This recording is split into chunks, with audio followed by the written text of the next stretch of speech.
जितने भी बीआरएस के कार्यकर्ता है, खासकर हमारे माजी होम मिनिस्टर साहब जय यादव साहब, यहाँ के एमएलए साहब, सरपंच साहब, रियासत के जितने भी लोग हैं, खासकर केसीआर साहब की जानिब के तरफ से हम यहाँ पे चादर गुल पेश करने आए थे।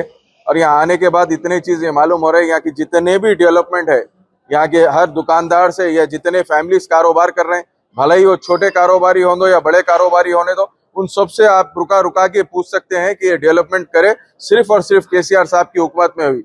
लेकिन खबरदार, यहाँ के शादनगर के एमएलए साहब ये आकर ये बोल रहे हैं कि डेवलपमेंट नहीं हुआ। आप जो भी यहाँ पे डेवलपमेंट हुआ 50 करोड़ रुपए केसीआर साहब की लागत से यहाँ पे दिए गए थे, जिसकी संगे बुनियाद हमारे महमूद अली साहब आकर यहाँ रखे गए थे, जो आज भी आपके माइनॉरिटी ट्रेजरी में वो जमा है। मैं ये बोल रहा हूँ, आप 1 साल से रह के वो ट्रेजरी में से 50 करोड़ में से 1 लाख भी अगर ये यहाँ पे दरगाह को खर्चा करे, क्या कोई नहीं करे अब तक। यहाँ सैंक्शन हुई सो रोड से लेके यहाँ के डेवलपमेंट, कमान से लेके हर वो चीज डेवलपमेंट का, दरगाह का काम जो भी हुआ है केसीआर साहब की गवर्नमेंट में हुआ सो है। ये मैं यहाँ के मुकामी एमएलए साहब से बाज़ाब्ता ये क्वेश्चन करता हूँ, बाज़ाब्ता हम ये पूरे बीआरएस वाले आकर ये ठहर के पूछते हैं, मुकामी लोग भी ये ठहर के पूछते हैं कि आप यहाँ करे क्या है। इवन यहाँ पे हर साल उर्स में स्पेशल बसेस का भी अरेंजमेंट केसीआर साहब की जानिब से बीआरएस की गवर्नमेंट में हुआ करता था। आपकी गवर्नमेंट में क्या हुआ, आप क्या करे, हम किसी को बोलना बताना नहीं चाहते। अगर आपको उतना ही अगर ये बात करना है, हम बाज़ाब्ता जो जियो यहाँ पे दरगाह की जानिब से, केसीआर साहब की जानिब से जो जियो दिया गया है, यहाँ के डेवलपमेंट के लिए, काम के लिए फंड्स जो दिए गए, हम वो पूरे लेकर आते हैं, बैठकर बात करेंगे आमने सामने। वो फंड को आप आज तक इशू नहीं कर सक रहे, ना तो 1 लाख रुपए लेके आके दरगाह को आप वो कर सक रहे हैं। मैं खासकर फिर एक बार हुकूमत से ये जानना चाहता हूँ, ये पूछना चाहता हूँ कि आप खासकर माइनॉरिटीज को क्यों ये जहांगीर पीरों की दरगाह को नजरअंदाज कर रहे हैं, जबकि केसीआर साहब की गवर्नमेंट में फंड दिया गया था। आज तक आप ये फंड जो सो रिलीज नहीं कर रहे हैं, ना तो फंड का यूज कर रहे हैं। और मुकामी एमएलए पुराने जो हमारे अंजया साहब थे, यहाँ के छोटे से छोटे कारोबारी के लिए सोचकर, दुकानदारों के लिए सोचकर जो कोर्ट को गए थे वो चीज कॉम्प्रोमाइज कराकर यहाँ पे हम डेवलपमेंट का काम कर रहे हैं। ये हम बोलने की जरूरत नहीं है। यहाँ जितने भी लोग हाजरीन आते हैं, उनको कोई चीज की तकलीफ नहीं होना, कोई चीज आगे जो सो अच्छे से अच्छी कार्रवाई होना, अच्छे से अच्छा काम होना, उनकी जियारत अच्छी होना, क्योंकि बुजुर्गान दीन का आस्थाना है, ऐसा आस्थाना है जो तेलंगाना के बड़े आस्थानों में से आस्थाना है जाता है। तो मैं गुजारिश करता हूँ खासकर हुकूमत से, खासकर यहाँ के मुकामी एमएलए से, आप कुछ नहीं करे परवाह नहीं, लेकिन यहाँ आकर गैर गलत बात मत करिए। इसके लिए बीआरएस पार्टी कभी खामोश नहीं बैठेगी।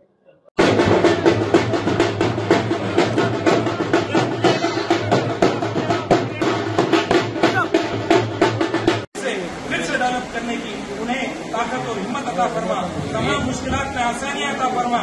मौला यहाँ के चेयरमैन साहब और जनाब बिट्टू नायक साहब और जो लोग तमाम यहाँ पर काम कर रहे हैं, मौला उन सब की सेहत आफियत और इज्जत इनायत अता फरमा। मौला एक बार फिर हम उससे गिड़गिड़ा कर दुआ करते हैं कि केसीआर साहब के दौर को वापस फिर से तेलंगाना की हवा को इनायत अता फरमा। वाखिर दावाना अल्हम्दुलिल्लाहि रब्बिल आलमीन। उन्हें फिर से ताकत अता फरमा। मौला केटीआर साहब के ऊपर जिस तरीके से दुश्मनान नजर डाले हुए हैं, उनके ऊपर साजिशें कर रहे हैं, मौला केटीआर साहब की हिफाजत फरमा। मौला केटीआर साहब को अज़्म को और बुलंद बाला अता फरमा। मौला केटीआर साहब की हिफाजत फरमा। मौला हरीश राव साहब, कविता मैडम, तेलंगाना रियासत के तमाम बीआरएस कायदीन की हिफाजत फरमा। बिलखुसूस हमारे आली जनाब मोहम्मद महमूद अली साहब की हिफाजत फरमा। उन्हें सेहत और आफियत अता फरमा, उन्हें तरक्की अता फरमा। जिस तरीके से उन्होंने साबिका में काम किए हैं, फिर से उन्हें तेलंगाना के मुसलमानों की खिदमत करने की तौफीक अता इनायत अता फरमा। मौला हमारे एमएलए जनाब अंजया साहब ने जिस तरीके से तेलंगाना तहरीक में तेरे बुजुर्गान दीन के सदक़े में काम किया था, फिर उन्हें ही मुंतखब किया था, उन्होंने आवाम की खिदमत की थी।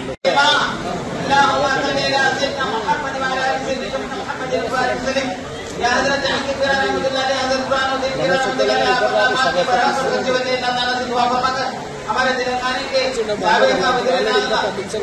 आपको तो कामयाबी था फरमाइए, कराने वाले भी दोबारा इसको कामयाबी था फरमाइएगा के मसाइल को हल पर फरमाइए।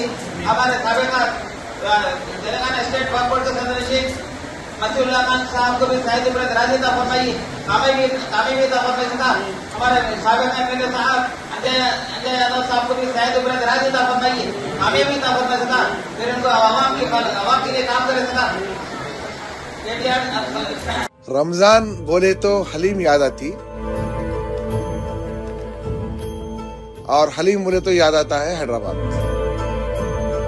आप कहीं से भी हो, आपका रिलीजन कोई भी हो, आपको अगर हलीम खाना है तो हैदराबाद आना है, पिस्ताश की हलीम खाना है।